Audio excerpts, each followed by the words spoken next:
All right, welcome back to Missing Persons TV. I'm Brian Ladd with my co-host Deborah.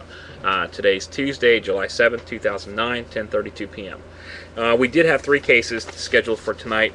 Deborah just let me know that two of them have already been found. They are cases 714 Jaslyn Morales and case 717 Nathalie Alonzo. They were located some time ago. My mistake. So we won't be covering those cases tonight. But we will be covering case number 715, and that's Tangena Hussain. Gale St. John's on the phone with me right now, and of course Deborah and Kevin Doyle. So is everybody here? I'm here. Okay. And Deborah, I know you're there. Yes, sir. So sorry about that, guys. We don't need to cover the cases. They were found both safe, right, Deborah? Yes, safe and unharmed. Good. So anyways, we're going to be covering case 715 tonight, and then we got Gale on the phone. Well, we'd like to talk a little bit about Tracy Ocasio and possibly Jennifer Kesse. Gale, you're back. You're safe in Ohio. How's everything going? It's going good. I mean, still working on the case, though. I mean, it's not anything that we're walking away from. I have people there that are going to be, continuing to search. Okay. If I do get a chance to go back, it probably wouldn't be until September. Okay. But now you still have Cindy down there. Cindy lives in Orlando, right? Correct. Okay. Speaking of Cindy and speaking of the Tracy Ocasio case, my wife Samantha, she gave me, she had a dream the other night about Gale, specifically about Gale. She actually wrote it down, and this is the first dream that she's really ever had that she's recorded, and then let alone about Gale. And she told me she wasn't thinking about Gale, and nothing that's on the dream actually had anything to do with what we've been experiencing locally or here recently. So I scanned that. I put it on the Tracy Ocasio case. I'll probably put it on the Jennifer Kesse case too. But what she's got here is some type of drainage system. To me, it looks like drainage pipes, maybe corrugated pipe. And then she's got canal, slope, and then some water connecting where the water comes out. So she drew that. And Gale, what were you saying about what she's drawn? Well, it's funny that she did that because while I was there, I was looking at a lot of these exact things because it bothered me every time I got by one, so I kept looking in. Mm-hmm. So she very well could be right. Okay. It does coincide with what I was doing. Okay. So you're sending that to Cindy, and possibly Cindy can check out some of those areas that might fit this drawing. There's a lot of places that fit this, so I'll get Cindy out, and she'll be checking those. All right. Now, once again, I scanned this and I put it on the Tracy Ocasio case. So if anybody wants to see that, it'll be the big blue drawing on the bottom of the Tracy Ocasio case, which is case number 764. I'll put it on the Jennifer Kesse case too, because I think they're related. I know that's not the popular opinion, but I think they're definitely related. And I also have that other case, Deborah, and I'll be posting that tonight too, and opening it up. And sorry it took me so long to get to it, but I've just been sort of lazy lately. Okay, Deborah?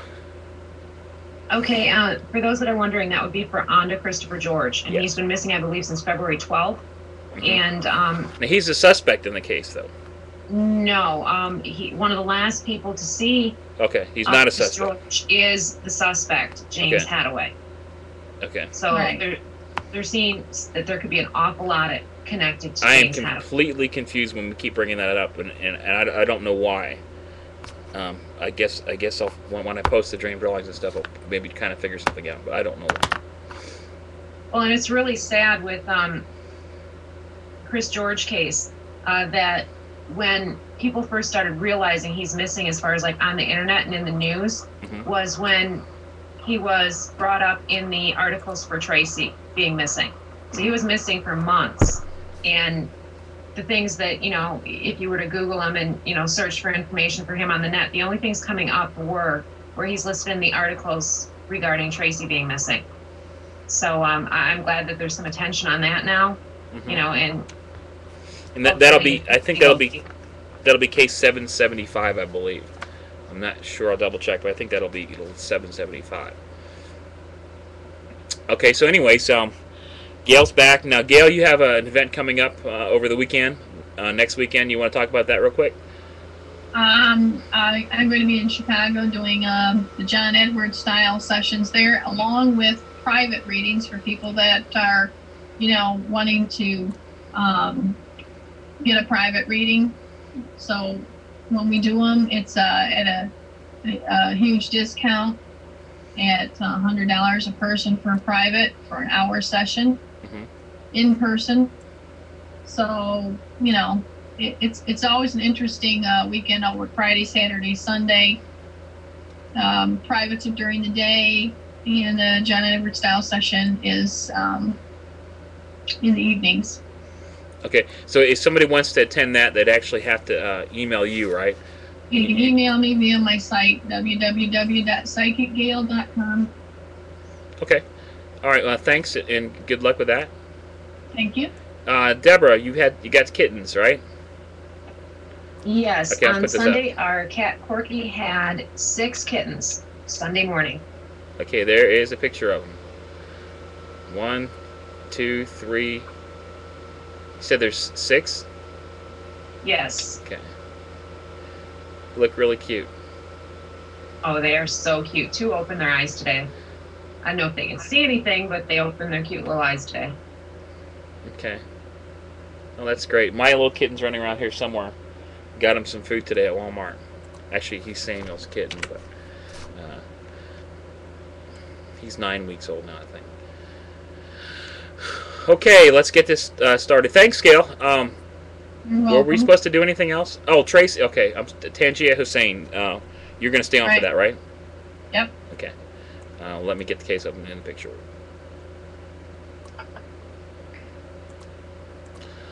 All right, this is case number 715. Tangena Hussain.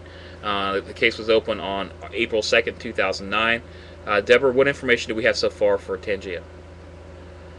Tangena Hussain has been missing since October 2nd of 2008. Her date of birth is April 10th of 2006. She is 3 years old now, and she is 3 feet 2 inches tall, approximately 35 pounds. She has brown eyes, black hair. She's missing from Detroit, Michigan. She was last seen at about 9 o'clock at night.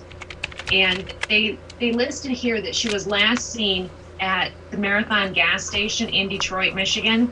Now, I remember when we did mapping for this, and there is controversy as to if Tangena was actually at the Marathon station. Okay. What station was that? Pardon me? What was the name of it again? The name? Yeah. Of the gas station. Oh, the Marathon gas station? Okay. All right. Thank you. You're welcome. She has a scar on her upper lip and on her chin. She was last seen wearing a brown long sleeve shirt with a cartoon character on the front, white cargo pants, and gold sandals. What happened was Mom's boyfriend, Mom had been working at the mall. I'm going from memory here. I remember when we were working on this case, there was an SOS radio show for Tangena. She had been working at the mall, and I believe it was Mom's boyfriend that had Tangena, and he is on the surveillance at the Marathon station, going into the station and buying things inside. I remember juice was one of them, juice for Tangena. He bought a few items, and then he's on the surveillance, and they're leaving the station, going in and out of the convenience store. So they've got him, but as far as Tangena, they don't have surveillance of her there at the convenience store at the Marathon station. He claims that she was in the car when he went in, and when he came out, she wasn't. This is the case that I was referring to when Jada Justice went missing some weeks ago in Gary, Indiana, and the mom's cousin that was babysitting her said that she went in to buy a gallon of milk in the convenience store, and when she came out, she was gone. And I remember telling you that, borrowed the script from the Tangena Hussain case. It just seemed like the same thing. And, it doesn't seem right in Tangena's case, and it didn't seem right in Jada's, and it turned out Jada was not there. And I'm going to tell you something, Deb. From the beginning on that case, I never felt that Tangena was there. Yeah, I remember that. I remember when we were discussing it, the radio show, working on it, mapping, going through all that, and it just does not make sense. Okay, I just opened the teamwork case, Gale, on this too, so I'll cover that here in a second too. Okay. I got that. I just found that too. I'm glad I just did. Let's go to what I initially had on the case. These are dream drawings from April. I guess April 1st, 2009. The first one is a drawing of a man. It says Army took train to Fort Wayne. I believe Fort Wayne is Indiana. The next one says Tower Cubes. In that it says TOW and then ER on the bottom. Actually, there's the word tow there too. Could some type of tow truck or something like that. Not exactly sure, but it's a drawing of some type of building or something like that. And on the bottom it says cubes, and I don't know what that means. Then going to the teamwork case that we have. So we actually have two different cases. The same case open, but in two different areas. The other areas when Gale and I worked, and so did Dalton, Reggie, and Travis. Gale, I have your notes from. These are from October 7th of 2008 on the radio show. Do you want me to read those? Yeah, go ahead. Okay. Your notes say deception. You felt ill. Not a very good outcome. Person, child was with not good. I think I don't know what that means. Maybe I wrote. I can't read my own writing. Male child was missing many hours prior. Okay, you said you think you said the timeline was off. Abuse, Right. Abuse in history, and then you got abuse again. Not planned. Something happened. Person knows where this child is. House, small yard, the letter D, and then you got the letter D again, and it could be a street. I think this is when we started our mapping. Shed behind house has something to do with child. Drove in circles, undecided. Remember, sorry, this is my handwriting, and I write terrible. Abandoned station. Railroad tracks. By water. I've been once again abandoned station, rail port not used. I think we're talking about. I don't know why it says port. I think we're talking about the railroad. The railroad tracks themselves were not being used. Person familiar with the tracks. Once again, the railroad tracks again. Last known place northeast of reports. He was not concerned.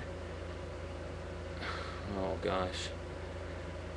I When he vouch saw for the your bad handwriting. when he was not concerned when saw a child, and it's not even that. It's my bad handwriting. Plus, it's really overexposed somehow. Dale, when child went missing. Was not. I think the person you're talking about was not surprised when the child went missing. West Inkster, INKSTERE, Inkster. Okay, here it goes again. I know where that is. Inkstern, STE. Okay, you do? No, Okay. Inkster. Inkster. Go back. It's very familiar with it. Go back to morning happened. Oh, I'm sorry, Gail. This is how terrible my writing. In daylight, 3 a.m. I don't know, guys. But just go. I'll put a link to the case. That's what it says. Gail, you seem to know more than I do. Help me out here. We did some mapping. We got those places. I think Deborah did this too, didn't you, Deborah? Yes, and I Okay. remember quite a bit myself. Oh, help me out here, please. That's Okay, that. well, I'm looking at the when you same talked case about file the you train guys are. station. Okay. You talked about a train port. I remember it's not just railroad tracks that weren't being used. You talked about there possibly being like a train stop, Okay. and that was not a little building type thing there, type Okay. train stop area, some sort, or a port, that it goes through, but that it wasn't in service anymore. Okay. You know what I mean? Mm-hmm. And that was Brian's information? No, that was That was yours. mine? Mhm. That Okay. was yours. That was Okay. yours. Sometimes I don't remember stuff I say on I don't remember anything. I'm just saying We that talked was about yours. Something happening in the morning. Now, when this happened, it happened at night. 9 something at night was the last time she was seen. And the strange thing is with the surveillance video in the convenience store, he went in and he came back out, and then he went to pick mom up from work without telling anybody that The child was missing. And then picked mom up from working at the mall, and then they went back to the convenience store and they started raising heck in there and wanting to know if they had it on surveillance, you know, with him being in there and that type of thing. Well, yeah, because he went in and bought the juice and did the stuff. And you said that she didn't go missing that night. And the other thing is, you know, who does that? You know, this whole thing stunk. It's just really mixed up, you know? Like I said, the child was missing before that. Well, and you know, when you go to those big gas stations, you know, Marathon is pretty big ones, you know, around here in Michigan. And, you know, they have large convenience stores, but a lot of times those type of stations, they have surveillance on the gas pumps and on the parking lots. Now, I do know, remembering back when we talked about this case, and the reason this sticks out to me, because I used to manage the convenience store gas stations for Speedway Super America.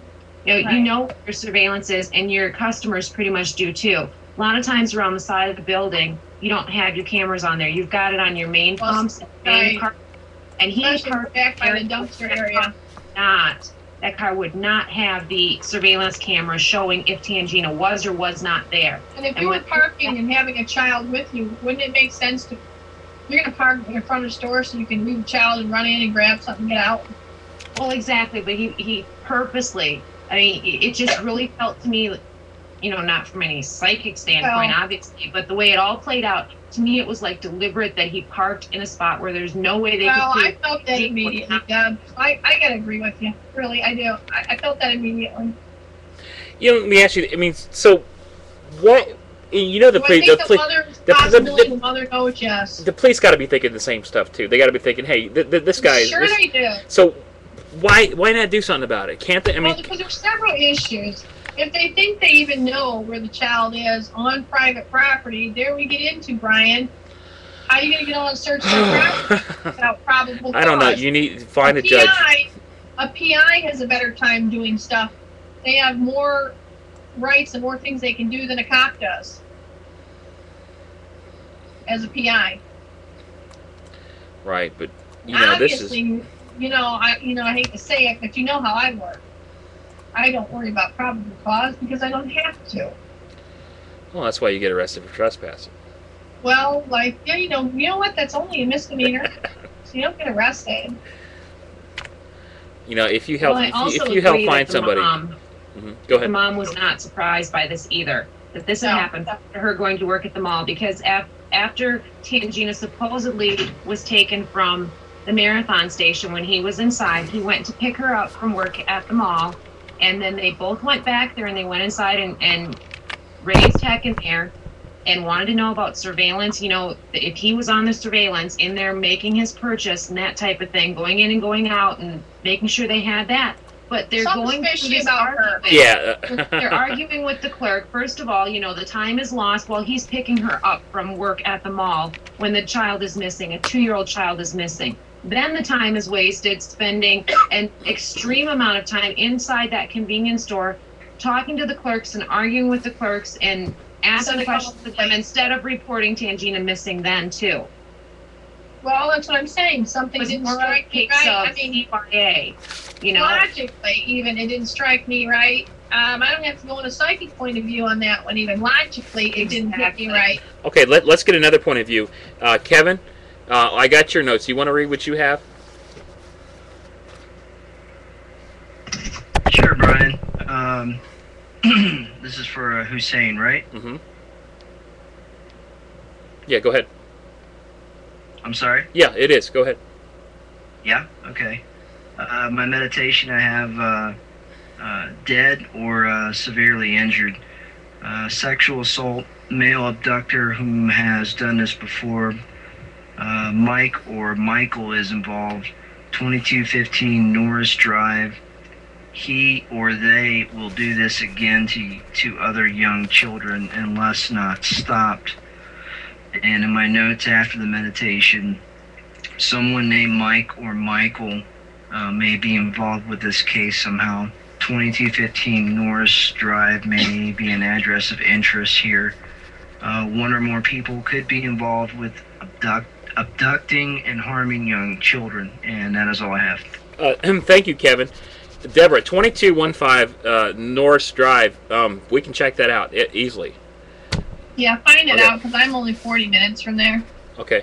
Thanks, Kevin. We will definitely look into that. But I mean, I can be there in 45 minutes. Okay, so he went in there, wanted to know about the surveillance, which is weird to begin with. And the other two, and that seems weird.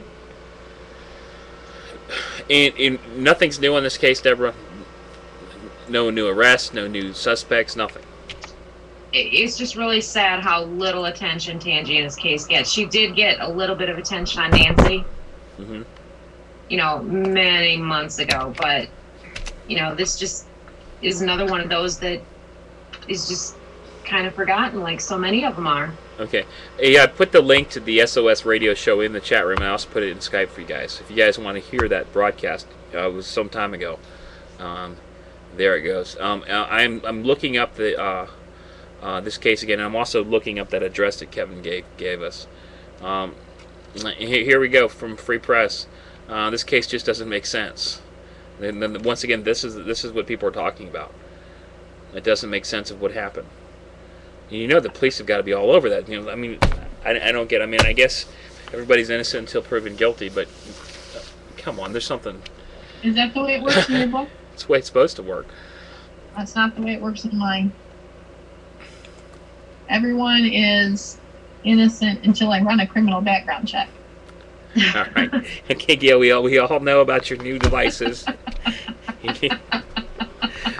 Yes, Gale. Gale investigates everybody now. So. That's what's, you know, hey, it's come to that point in life. Okay, yeah, I'm looking at the last article here from I see is October 10th of 2008. You finding anything else, Deborah? Are you looking? I looked and I found nothing, Brian. Yeah, there's really not much there. And when Tangena went missing, there was hardly anything to begin with okay, there Gale, for her. When the radio show was done, there was hardly anything. Well, you know, we're back at that minority issue again. Exactly. You know that. I really hope it's not that. I mean, come on. It is, Brian. It is. Well, you know, she was a little blonde, blue-eyed. That girl that went missing, only 20 minutes from there in Monroe, Michigan. You get all kinds of coverage on that case. Yep, on Nevaeh's case, exactly. And now you got, you know, Tangena, and is it quite clear, Brian? Okay, well, I did. This one too. We've got the makings of that drama in that. Oh, hold on. I haven't. I did find an article. It doesn't make sense. It stinks. And so, you know, that Jerry Springer type stuff is there, you know? So I really hate to think it's the racial part of it. Well, wait a second now. I did find an article, April 22nd, 2009. The FBI is now offering a $20,000 reward for any information leading to her being located. But that's it. That's nice. That's nice. The rest of the stuff is from October. But you're not hearing. Yeah, you're not hearing anything. Yeah, are you able to get anything psychically that while we're on the phone? Anything new that I should take notes about? Well, you know, the only thing I feel is that, you know, you're still looking at a situation where, even though you're thinking this is a city area, this child's still, you know, not that far from this area. Okay. And possibly, you know, it is private property. Alive? No. Okay. No. And, you know, I got to agree with Kevin on that. Not alive. And the only thing I can do, since I'm about 45 minutes from there, is take the dog and go out, you know, I mean, work on everything that we have, put everything, compile the information, print it out, and take it with me. And well, let's do that as soon as you can, though. Head out with the dog. You're not that far away. Can we make this one happen? Yeah. I know you're doing a lot. I mean, but we would definitely be interested in this one. I probably can get me a couple people here that'll be willing to go out, or if anybody is within my area or that area where Okay. Tangena is missing, if they want to, volunteer to help me out. Okay. My one friend that used to go with me, John, passed away. Okay, I'm sorry to hear that. So that was last year, and so it's been kind of difficult when I travel the area. Oh, Deborah says she's going to help too. I'll help you get on. Not that far. How far away are you? Over 2 hours to Detroit for me. There you go. Okay, good. Guys, have a good time. I'll be back here. It's between 45 minutes and an hour for me, so. Okay, And I'll see if I can pick up some people from my area. I don't know if I'll get Tamara to go with me, but I'll see if I can pick some people up from my area. Okay, I'm looking up. I've been looking up 2215 North Drive, Detroit.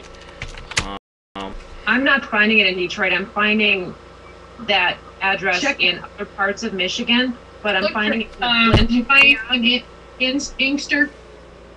No, I'm not finding anything over in that neck of the woods. I'm finding We it already in found Flint Inkster, area. though, I think. Up, Yeah, Inkster is there. yeah, Inkster's there. I'm not finding that Norris Drive near Inkster or anything. The outskirts of Detroit. I know Inkster very well. Now, Marathon Station at Greenfield. Again, there's a lot of information posted on these case files that you can use.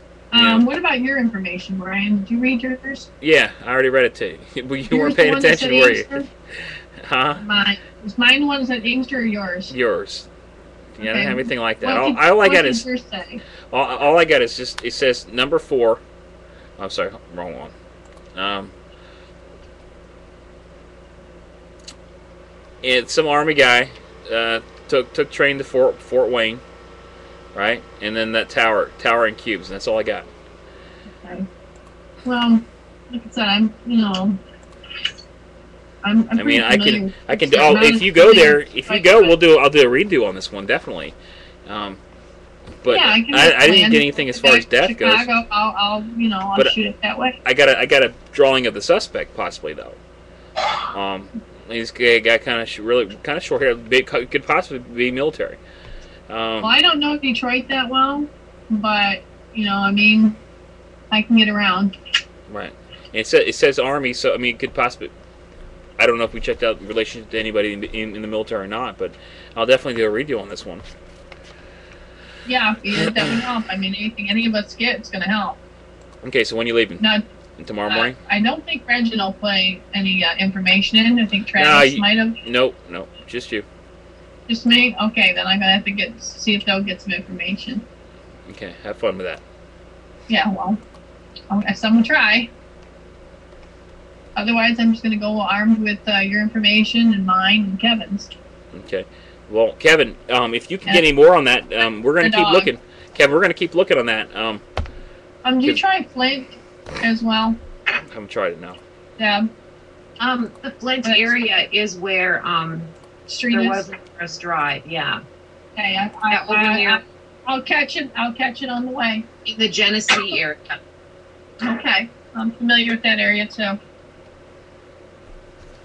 Okay. So I can catch Flint, while I'm up there. Okay. Thanks, Gale. So you heard it. We're gonna Gale and Deborah are gonna go investigate this case. Kevin, I've got your notes here. I'm gonna keep looking too. Okay. Yeah, that's good. Good you coming up in the dress like that. If you get anything else, you know to let us know. Let me show you. This is back to the trace. This is what my wife drew. I posted that on the case, and that could be Tracy. This was for Gale. I'm not sure if that's for the Tracy Ocasio case or not. I don't think I showed that or not yet. Yeah, and tell your wife I said thank you. Oh yeah, I'll definitely tell her. And there it is right there. Okay, thanks, Gale. We covered that case. You're welcome. Deborah, I know we're going to cover Adji. Anything else on these last couple of cases? I don't have anything else. Okay. Kevin, I know that you are offering free meditations. Do you want to talk about that? Sure, Brian. Okay. I'm listening. You may talk right now? Yeah. Okay. What I'm doing here is on a short-term basis. Is I'm offering free meditation. What it is I'm also looking for references out of it. So it's not really a free deal. You have to be willing to give me a reference, and don't sugarcoat it. If you don't think I did a good meditation for you, then you need to tell me so and make it so in your reference. And I can send you the details of that in an email. But what you do is you just send me an email request with one question concerning you or somebody else or something you're involved with, something in your life that you think you need help with or something. And I will do a meditation on it, and I will send you my information on it. And in turn, I would just need a reference from you for a future reference. Okay. And that's about it. I mean, you can email me at clarityofawareness@gmail.com for that. All right, thanks, Kevin. I'm offering on my own site now. I do dream readings for people. I've been asked before, do you do psychic readings and stuff? I said, well, I'm not psychic. I really couldn't do a reading with you, but we figured something out. I've been doing called private dream readings. If you go to my website at www.briansdreams.com /reading, I have the information there of what I do. Basically, I take I have a sheet that you fill out, and you write on there what you would like to know about, and it could be about anything. It could be about relationships, love, finances, lottery numbers, whatever you want. There's no limit to it. You put that on a sheet of paper, and then what I do is you send that to me, via the mail or via email. Usually just email works fine, and I'll take that, I print it out, and I actually fold it up, put it under my pillow like I do everything else, and then I come up with information off that just like I do everything else. So that's dream readings, and that also, if you sign up for that, I do a phone consultation too, and that's free too. There's no time limits or anything. So anyways, it's briansdreams.com /readings if you want to know about that. Deborah, am I missing anything else about the cases? And then we'll cover Adji. I don't think so. Okay. Okay, here he is. Here's his picture. Deborah, do you want to do this tonight? Sure. Adji Desir has been missing since January 10th of this year. Almost 6 months now. It'll be 6 months and 3 days. He's missing from Immokalee, Florida, which is a farm workers village there. Adji's family is Haitian. The language that they speak is Haitian Creole, and Adji understands it, but he only speaks a few words. He functions at approximately age 2, even though he's 6. So he can't tell people that he's missing. He could very well be walking around out there in public, and he can't, tell anyone he's missing. And not enough people know that he's missing, so they can't help him get home. We really need everyone's help to pass his picture around, and we need the media to give him some attention. He hasn't had any attention since Gale was down there in April searching for him in the Immokalee area, and thank you for that, Gale. And you also said that you would go to the Immokalee area and look for him again probably this fall if he's still missing. I'm going to do my best to get down there in September, October at the latest. That's wonderful. It's really a shame that for the local news station to do an article on Adji and put him on their local news that he is missing. It takes Gale going down there from Ohio to get their attention for that. The local news has done more for Adji though than some missing persons get. So I'm grateful for what they have done. I just wish they do more. It's just not enough in my eyes. And I guess I'm done. I could go on all night. All right, thanks, Deborah. For any information you have about Adji, if you want to help out, please go to findadji.com. That's www.findadji.com. Okay, thanks, guys. Thank you, Kevin. Thanks, Deborah, as usual, and thanks, Gale. And we can't wait to hear what happens on that case. So that said, we'll see you guys tomorrow at 9 o'clock. Good night.